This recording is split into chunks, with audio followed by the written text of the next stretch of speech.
Hi guys! So nag-makeup ko ganiha and now it's time to remove that makeup. O diba? Ang gagamitin ko ay ang Garnier na micellar water and let's see kung gaano kakapal ang dumi na matatanggal at ang makeup. O diba? And ready with me. Ooh! For today's video, isang pad lang yung gagamitin natin kasi I just wanna know kung gaano kapal yung makukuha niyang makeup. O diba? Ayan. Grabe, isang side pa lang yan. Sige, meron pa akong isang pad dito eh. Kasi magkadikit. Balik na rin naman natin.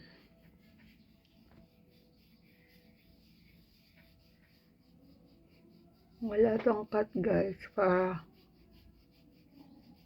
Proof talaga na nakakatanggal siya ng makeup. Medyo masakit pala siya sa mata no, pag nilagay mo.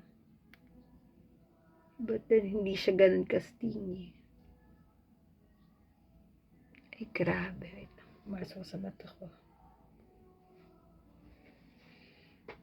Grabe kadiri. Tatanggal niya talaga yung makeup. Ito din yung gamit kong cotton. Diba?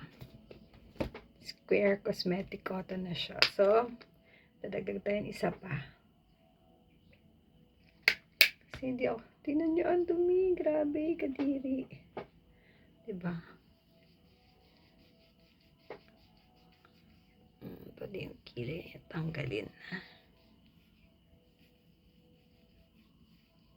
Nagawa ko to after magtanggal ng makeup, saka lang maghihilamos. Para talagang tanggal na. Pero yung iba naman, naghihilamos muna and then kasi sila nag-cleanse. Ako kasi opposite. Natanggal ko muna yung mga deep-seated dirt bago ako maghilamos. Pero minsan naman, pag sinisipag, tatanggal muna ng makeup and then hilamos, tapos light na lang na cleanser, diba? Stoner, ganun lang. And itong lipstick ko, kiss proof siya. Let's see. Idadab na din natin dito sa iman itong bulak na to. Kung matatanggal niya din yung lipstick.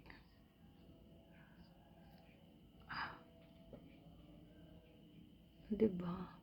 Kiss proof siya pero kaya niya din matanggal ng lipstick.